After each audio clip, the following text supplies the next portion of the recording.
ആമിയുടെ ഒന്നേ.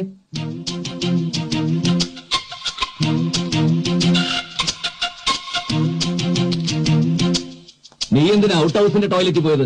ടോയ്ലറ്റിൽ പോണെന്ന് തോന്നുമ്പോ ടോയ്ലറ്റിൽ തന്നെയല്ലേ പോണ്ടേ, അല്ലാണ്ട് കിച്ചണിൽ പോയിട്ട് കാര്യമുണ്ടോ? ഇത്രയും വലിയ വീട്ടിൽ എത്ര ടോയ്ലറ്റ്സ് ഉണ്ട്, എന്നിട്ട് നീ എന്തിനാ ഔട്ട് ഹൗസിന്റെ ടോയ്ലറ്റിൽ തന്നെ പോയെന്നാ ഞാൻ ചോദിച്ചത്. അത് അതിന്റെ മുമ്പിൽ എത്തിയപ്പോഴാണ് എനിക്ക് അങ്ങനെ തോന്നിയത്. നീ അതിനകത്ത് കയറിയിട്ട് പാമ്പ് പാമ്പ് എന്ന് ഉറക്കെ വിളിച്ചോ? അയ്യേ, എന്താ രവിയേട്ടത്? ആരെങ്കിലും ടോയ്ലറ്റിൽ കയറി പാമ്പ് പാമ്പെന്ന് വിളിക്കുവോ? ചിലര് മൂളിപ്പാട്ട് പാടുന്നൊക്കെ കേട്ടിട്ടുണ്ട്, ഞാൻ അതും കൂടി ചെയ്യില്ല. നീ ആ കുതിരപ്പുറത്തുനിന്ന് താഴെ വീണന്റെ ദേഷ്യം തീർക്കാൻ ഡെന്നീസിനിട്ട് വേല വെച്ചതല്ലേ? എന്റെ ഗുരുവായൂരപ്പ, കുതിര പുറത്തുനിന്ന് വീണ കുതിരയോടല്ലേ ദേഷ്യം തോന്നണ്ടേ? രവിയേട്ടൻ പറഞ്ഞു കേട്ടതൊന്നും ഞാൻ ടെന്നീസിന്റെ പുറത്തുനിന്ന് വീണേന്ന്. ബാത്റൂമിൽ കയറി കഴിഞ്ഞാൽ ആദ്യം എല്ലാരും ചെയ്യുക ഡോർ ലോക്ക് ചെയ്യുക എന്നുള്ളതാ. നീ ഡോർ തുറന്നിട്ടാണോ സാധാരണ കാര്യം സാധിക്കുന്നത്? ഏയ്, ഞാൻ അടയ്ക്കും. പിന്നെ അടച്ച ബാത്റൂമിനകത്ത് ടെന്നീസ് എങ്ങനെ കയറി? അത് അതിന്റെ ലോക്ക് അടയുന്നില്ല. കള്ളം, പച്ചക്കള്ളം.